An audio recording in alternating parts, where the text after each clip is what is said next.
repetir esse agradecimento a Deus por rever amigos e estar aqui com vocês partilhando desse tempo, e agradecer o convite também e reforçar que é uma iniciativa que nós precisamos, não só pelo fato de ser uma iniciativa do mundo virtual, mas pelo fato de ser uma iniciativa de homens que têm tão pouca iniciativa nesse sentido, enquanto nossas mulheres sobejam, né? São muito mais dadas à relação do que nós, e nós precisamos disso, precisamos de mais iniciativas como essa. Parabéns, que Deus prospere a cada dia esse grupo.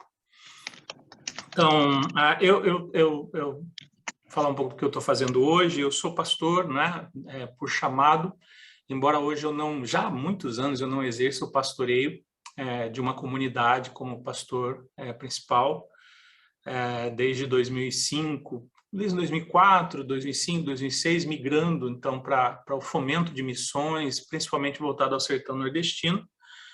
E aí, depois de 2011, ingressei numa outra fase, onde tive que me retirar bastante do palco das realizações para mergulhar numa fase acadêmica, uma fase de projeção e absorção de conhecimento, e que me revelou um outro mundo interessante, carente do Evangelho e dos servos e servas de Deus, que é o mundo acadêmico. Isso me provocou a algumas novas iniciativas. Então, eu acabei não voltando muito ao que eu era e fazia antes, nem eu nem Gi, e começamos a desenvolver outros caminhos, né? Embora esse ano que vem, se Deus quiser, eu volte a ir para o sertão, a pandemia atrasou essa decisão, né? E agora parece que então vai ser possível, então eu retomo algumas atividades por lá, com a ênfase que eu dava antes, que é o apoio a missionários e missionárias, pastores e pastoras. Por aqui, a gente congrega uma igreja batista e continua o nosso trabalho de fortalecimento de líderes, principalmente líderes de pequenas igrejas, pastores e pastoras de igrejas menores, sem muita conexão ministerial e sem muito apoio. Enquanto isso, Gisele é psicóloga, essa é o seu trabalho diário. Eu sou professor universitário, dou aula no curso de teologia, no curso de filosofia da Unigran, Universidade da Grande Dourados. Recentemente, comecei, há 2 anos e meio atrás, comecei a trabalhar com edição também, uma carreira que eu não pensava. Edição de livros, então ajudei a produzir uma Bíblia para a Sociedade Bíblica do Brasil, chamada Bíblia Fé e Trabalho, bastante interessante, baseada nos textos do professor William Douglas, um cristão brasileiro, juiz federal, um cara de renome já, com alguns best-sellers aí. Foi um trabalho muito interessante e não parei mais. Eu terminei de produzir uma Bíblia, eu e mais um amigo, gerenciando para a Sociedade Bíblica. Vai ser ano que vem, acho que vocês vão gostar. Ela vai se chamar Bíblia Moody, porque ela é baseada nos textos do evangelista estadunidense Dwight Lyman Moody, que tem poucos textos traduzidos para o português. Os poucos que tem são mais ou menos conhecidos, são devocionais. Mas nessa Bíblia a gente resgatou grande parte da obra do Moody, todas em inglês, todas em domínio público, não publicadas no Brasil, e produzimos conteúdos para acompanhar o texto da Bíblia, conteúdos pastorais, conteúdos evangelísticos principalmente, e muito devocionais, né? E é o resgate de uma figura muito interessante, pouco conhecida aqui entre nós. Produzi também um devocional para Edições Pão Diário, que vai sair também agora no ano que vem, com textos do Moody, textos diferentes da Bíblia da SBB. E aí eu fui convidado para trabalhar para a editora Geográfica. Então, atualmente eu sou editor assistente da editora-chefe da editora Geográfica, que é uma editora aqui de São Paulo, que tradicionalmente produz produtos para o público evangélico, o público cristão de forma geral. Muitos católicos compram também, sem que a gente saiba, compram muitos produtos que a gente entende que são netamente evangélicos, né? Bem interessante isso. Inclusive, a gente evita ali o termo crente e prefere cristão, porque é uma preocupação da editora de não cercear, de não estabelecer bloqueio para esse público. E tem sido bem interessante. E, por último, eu tenho me dedicado, como o José vinha enfatizando, à internet, não é? Ou seja, de ocupar um espaço virtual com diversas iniciativas na área do desenvolvimento humano, e para isso eu tenho tentado me afastar do público evangélico, né? Então não estranhe, não tenho nada contra isso, mas eu tenho muito anseio de ser ouvido por quem por quem ainda não ouviu, né? Sobre Jesus, sobre os princípios do reino de Deus. E com isso eu me apresento, vocês veem que é o meu próprio nome aqui, é Professor Adriel, eu evito o título, a própria identificação com o ser evangélico, para procurar ampliar a minha inserção no meio de pessoas que estão procurando propósito, né, para retomar essa palavra, que já foi usada aqui, realmente é fundamental, e as pessoas estão carentes de entender seu propósito na vida e no mundo, e a gente sabe que se você puxar o fio do propósito, ele inevitavelmente vai levar você para dentro de você, para a sua essência, e essa essência inevitavelmente vai te levar a uma necessidade de Deus. É isso que eu acredito e é isso que eu tenho procurado fazer com a minha esposa. Bom, então é um pouco disso. E eu quero repartir algo com vocês hoje sobre o tema da gratidão, em rápidas palavras, evocando aqui algumas ideias teológicas e históricas a respeito disso, que é um pouco da minha praia, assim, né? Também sou historiador de formação, estou terminando, na verdade, a faculdade de História. Fiz mestrado e doutorado, estava falando, acabei interrompendo, e terminei um doutorado agora em maio do ano passado, graças a Deus. É uma jornada bem árida, bem difícil, mas muito, muito importante, assim, que muda bastante a gente e abre muitas portas no mundo, né? E isso é bem interessante. Eu vivi para a igreja durante quase 40 anos da minha vida, então não existia outro mundo para mim que não fosse a igreja. Mesmo na missão, sempre vivendo com cristãos e cristãos evangélicos. Então, quando eu pude me inserir em outras comunidades, foi um impacto muito forte na minha vida, e a vida acadêmica foi das portas que me abriu isso, e eu tenho me sentido muito bem com isso. Então, eu quero falar um pouco sobre gratidão. Eu não vou evocar um versículo em específico, até porque não é um tema tão difícil da gente ir para a Escritura e encontrar, não é verdade? Orando todo dia, a gente não sabe que não pode orar sem a ação de graças, como a gente costuma dizer, que é um termo que a gente evoca da Escritura, para nos lembrarmos sempre que nós precisamos ter uma atitude de devolução para Deus, de reconhecimento de tudo aquilo que nós somos, de tudo aquilo que nós temos, e sempre procurando, então, estabelecer um dos parâmetros dessa relação com o nosso Deus a partir desse sentimento e dessa atitude que nós chamamos de gratidão. Então, gratidão é, basicamente, um sentimento, é um estado de espírito, mas ela também necessita, para ser construída dentro de nós, de ser uma atitude. É uma cultura, né, eu diria. Você estabelece uma cultura de vida baseada no princípio da gratidão. Eu vivi, ultimamente, experiências muito importantes. Por exemplo, quando eu fui fazer a primeira faculdade, a Faculdade de Teologia, morando aí em São Bento ainda, eu já era professor de seminário, eu não tinha como pagar, era um tempo de escassez financeira, de limite financeiro muito forte, e um casal de amigos pagou toda a minha faculdade. Então, assim, eu não consigo falar disso sem evocar a figura do Adriano e da Suzy, e é o que eu faço aqui agora, porque eu sei que sem a semente que eles plantaram, 3 anos pagando a minha faculdade, às vezes era constrangedor. Na verdade, os 3 anos eu me preparava para o momento que eles iam dizer que iam parar e o que eu ia fazer, mas eles não pararam. Não pararam. E na última, eles perguntaram se ainda tinha alguma coisa que eu precisava. Foi incrível, isso deixou uma marca, imprimiu uma marca no meu espírito muito grande. Tanto que quando a fase da sequidão acabou, e foi logo após, eu nunca mais deixei, junto com a minha esposa, de contribuir para que alguém faça a faculdade. Então, todo mês a gente aporta na vida de alguém para ajudar a pagar um curso de faculdade, alguém que tenha dificuldade. Então, a iniciativa de investimento, de semeadura de alguém, quando encontra um coração que compreende a necessidade da gratidão, provoca um impacto muito poderoso, capaz de potencializar aquilo que foi feito, porque é uma semente que você carrega para o resto da vida.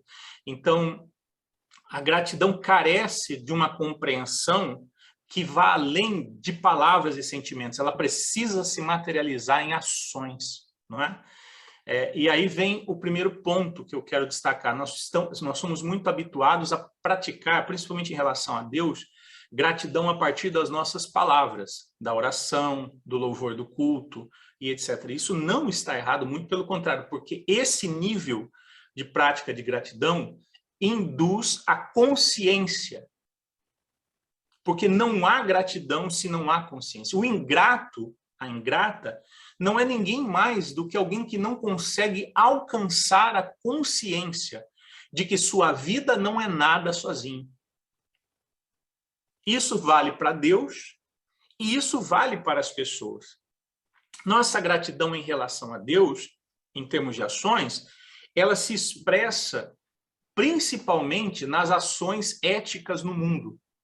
Então, cada vez que eu me movo eticamente, que eu renuncio os caminhos degradantes da natureza humana, que coincidem com aquilo que a gente chama de pecado, porque o pecado nada mais é do que a degradação desse propósito original do Senhor, que a Missio Dei, para evocar o Aquiles aqui, tanto busca que seja restaurado integralmente, não só no espírito que vai para o céu, mas integralmente na vida humana, porque a natureza foi degradada e com ela a natureza humana.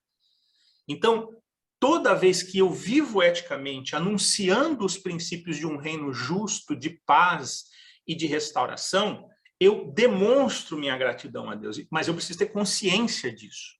Porque se eu não tiver consciência disso, eu corro o risco de escorregar para o mundo da doutrina fria, que tenta modelar pessoas pelo próprio comportamento e não por um senso mais profundo de propósito.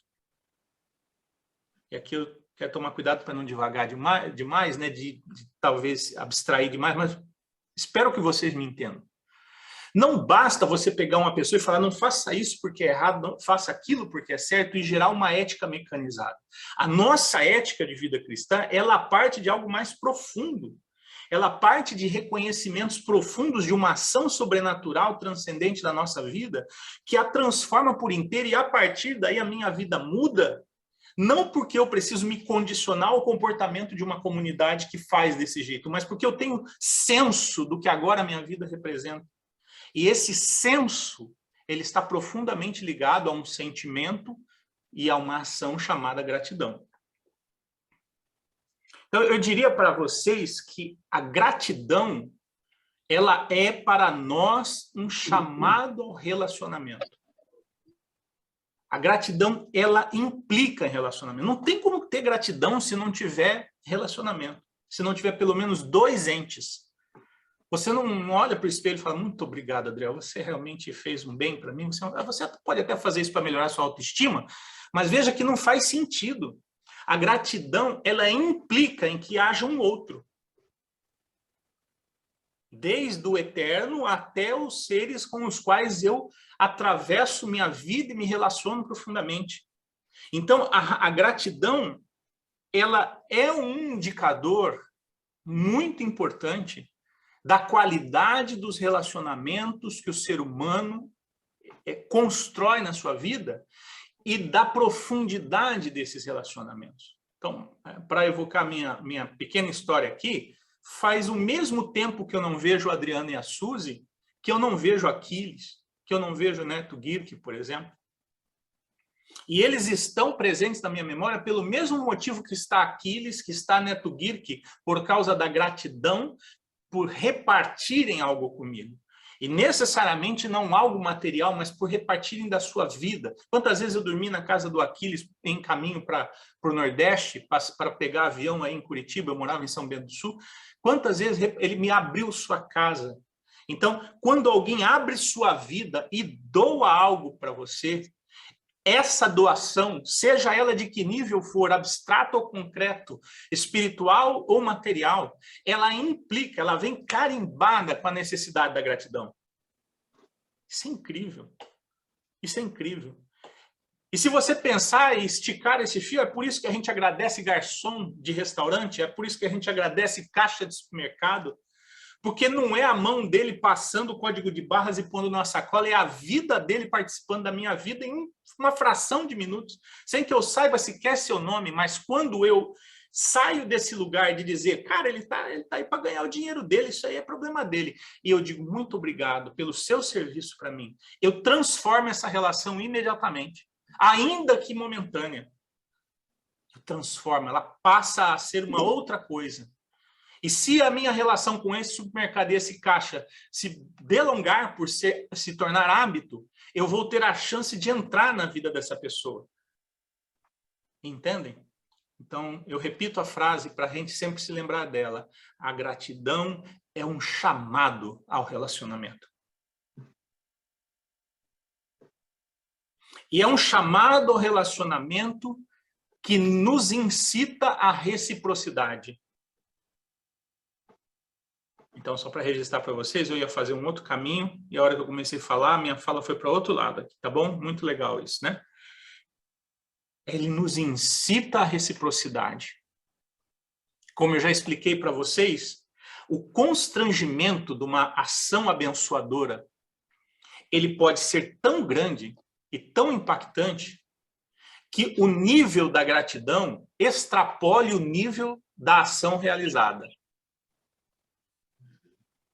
Então, a marca que Adriano Souza imprime na vida do Adriel, o nível de constrangimento, num sentido positivo dessa palavra, é tão poderoso que o Adriel vai e replica com outros aquilo que fizeram com ele.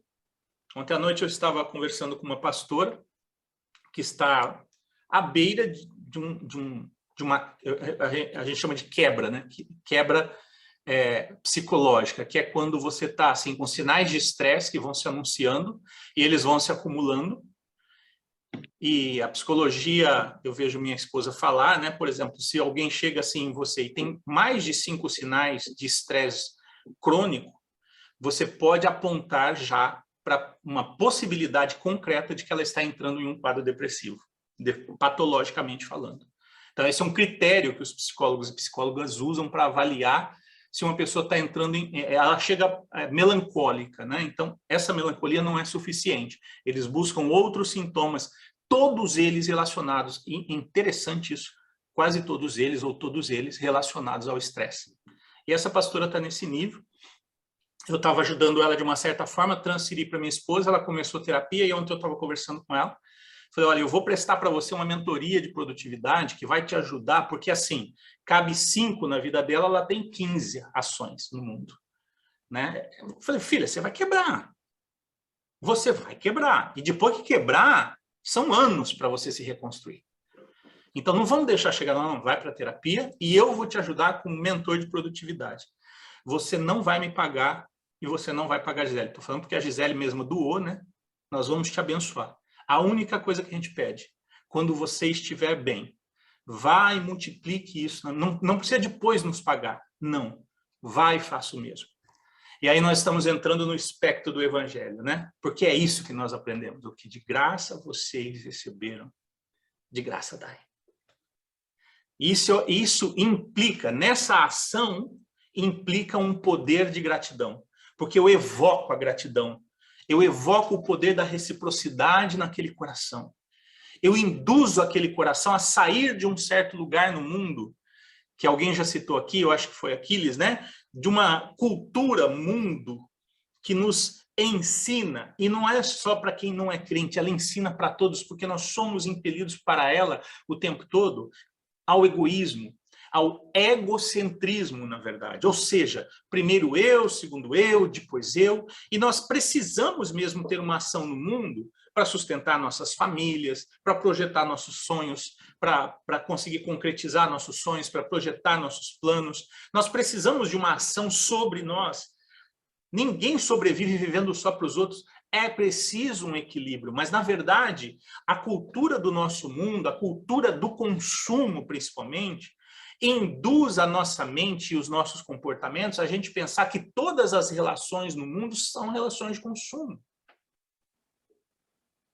E quando nós, ainda que não conscientemente, nós modelemos as nossas relações por uma relação consumista, onde o que eu vejo no outro é aquilo que eu posso tirar dele,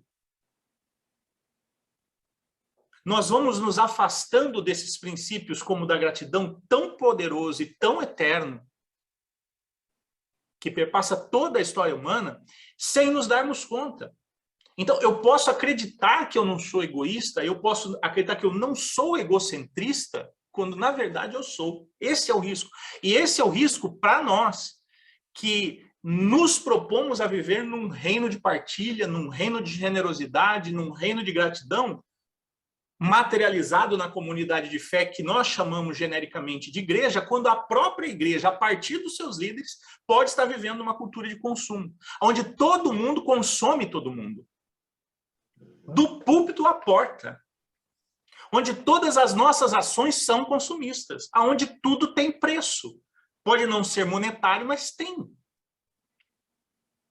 Inclusive, nesse processo de ajudar líderes, o que eu mais vejo é líder que foi usado, ele foi consumido. E aí, quando ele exaure, ele não tem mais produto dentro dele, produto não material, não produto de troca, né? Pensando aqui nas trocas do mercado, né? Nos princípios da filosofia econômica.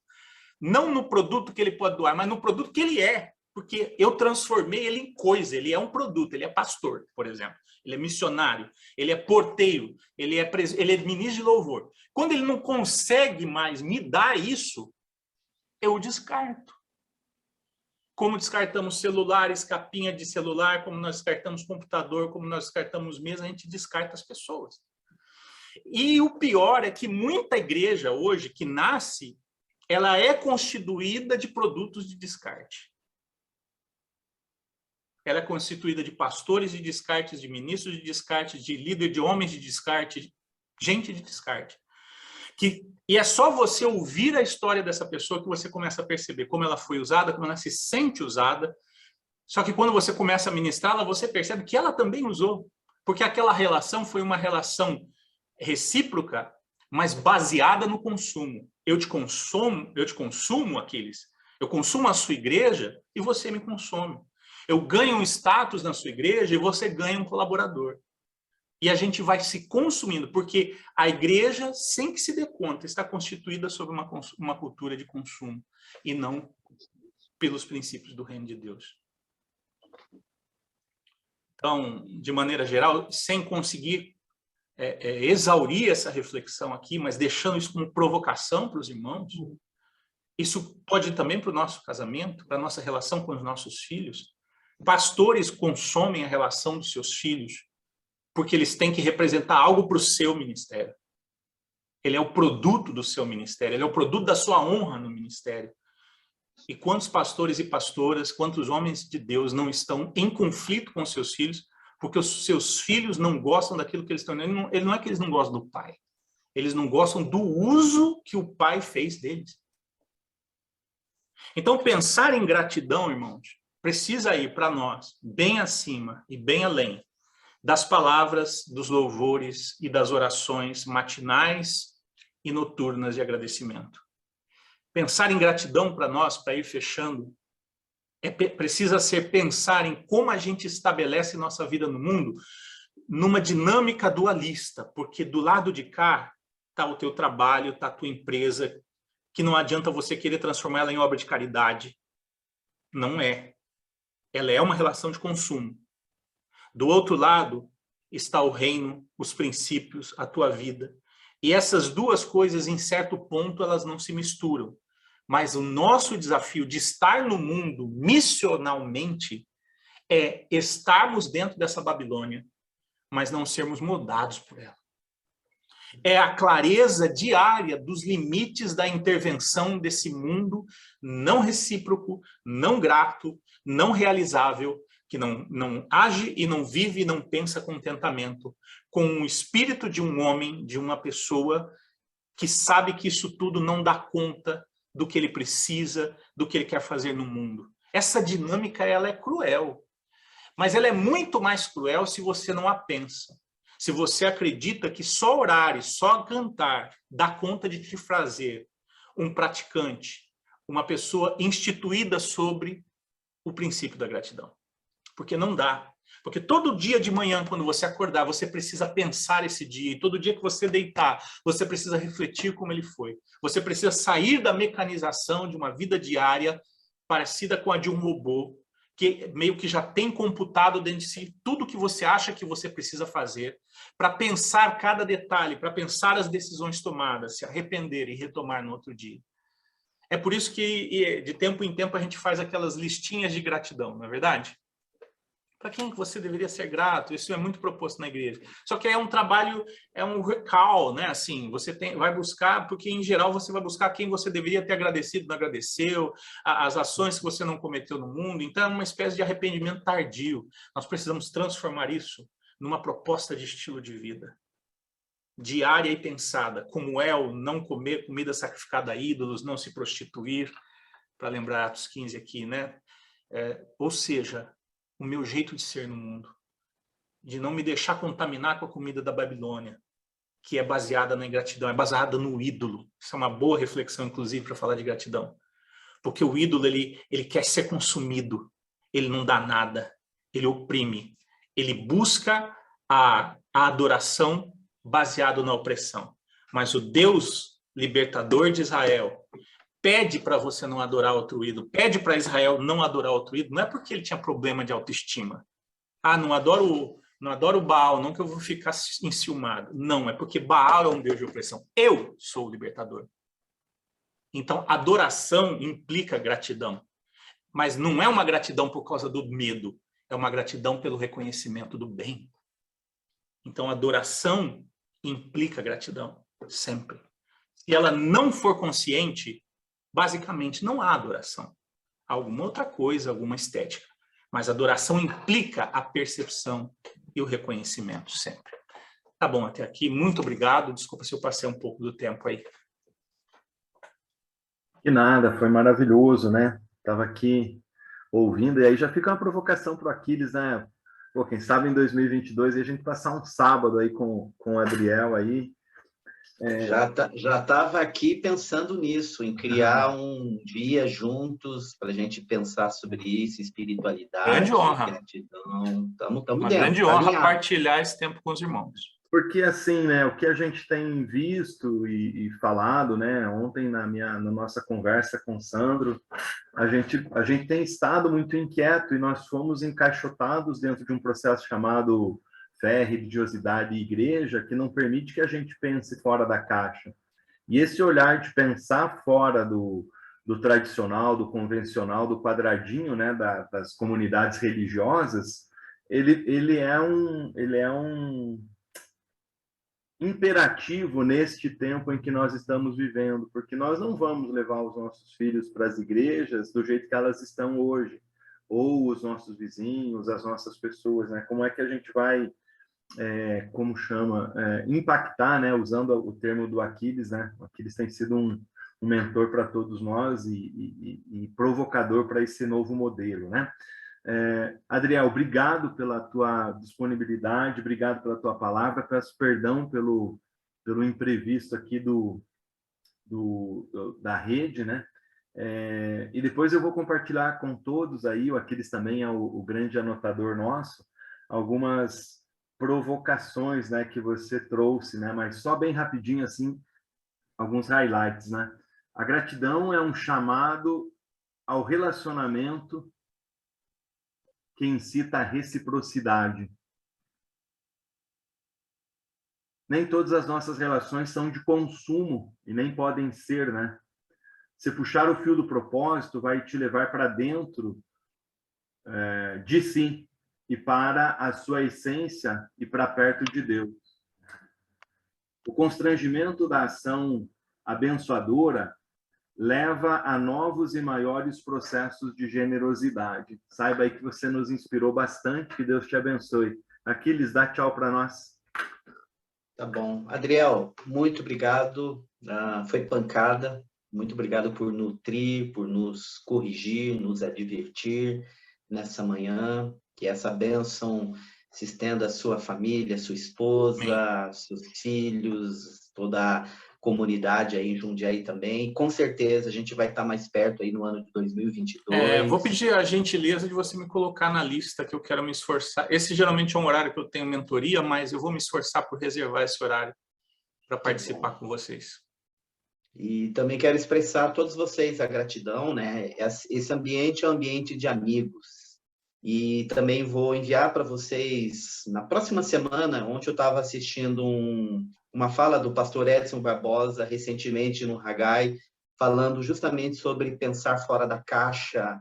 E a gente está nesse momento precisando caminhar mais perto, cada dia mais alinhado com Deus, esse relacionamento na vertical com Deus, mas o relacionamento horizontalizado. Então, que Deus abençoe a vida de cada um de vocês. Eu vou só finalizar, fazer uma oração, e vamos aqui para a prática da gratidão, a gratidão como uma cultura. Enquanto o Adriel estava falando, eu lembrei muito da carta de Paulo à igreja de Filipe, né? É justamente isso, esse constrangimento por tudo aquilo que aquela comunidade investiu na vida de Paulo. Eu estou aqui diante de homens que eu me sinto constrangido por tanto que eles já derramaram sobre a minha vida, cada um de vocês, amigos queridos. Só dizer uma coisinha. Por essa manhã. Pode falar, Adriel. Só dizer uma coisinha, a sua fala me lembrou que eu ia dizer, esqueci, mas assim, dá uma chave de leitura para vocês da Bíblia, uma chave devocional. A gratidão está presente na Escritura muito antes do termo ser cunhado no texto. Você pode ver desde o Éden, passando pela queda, pela vida de Abraão, Jacó, todos os personagens, você vê gratidão, basta você ter esse olhar. Então, ela é uma boa chave de leitura devocional da Escritura, sem procurar pelo termo, procurando pela ação. Obrigado, Desculpa interromper. Adriel, vou pedir uma gentileza, depois você envia para nós essa síntese da sua fala aí, né? Eu sei que você é muito bom nisso aí, tá bom? Pode deixar, pra gente eu faço daqui a pouco. Tá bom, porque a gente vai também repassar para vários que não puderam estar com a gente nessa manhã, tá bom? Oremos. Tá bom. Pai, obrigado por essa manhã, obrigado por esse dia. Nós queremos aqui, como fomos incitados, advertidos pelo Adriel, trazer a gratidão como uma cultura de vida para o nosso dia a dia, para o ordinário. A gente vem falando que grande parte da vida acontece no ordinário. O extraordinário são pontuais, aqueles momentos de visitação, mas a vida acontece no ordinário, no cotidiano, no dia a dia. E eu quero, nesse momento, como um amigo, Deus, abençoar os meus irmãos, cada um deles, em meio aos seus desafios como homens, esposos, pais, empreendedores, líderes, na sua esfera, no seu campo de atuação, que possamos entender esse sentido de uma vida missional, de uma cultura de gratidão, que essa bênção se estenda também às nossas comunidades locais. Obrigado por cada um desses homens. Eu oro para que essa palavra, Deus, ela seja metabolizada, essa devocional possa ser metabolizada na nossa vida, e aquilo que a palavra nos adverte, que não sejamos ouvintes, mas praticantes, que pratiquemos a generosidade, que tenhamos esse olhar diário como uma cultura da generosidade. Eu sou grato, Pai, nessa manhã, pelos meus amigos, por cada um aqui que tem derramado sobre a minha vida, e nesse ambiente, tantos derramaram uns sobre os outros. Abençoamos aqueles que não puderam estar conosco, mas que vão ter acesso a essa gravação na sequência. Que essa palavra continue sendo multiplicada, que ela continue gerando desdobramento, ação, vida na vida, em nome de Jesus. Grande abraço a todos. Obrigado.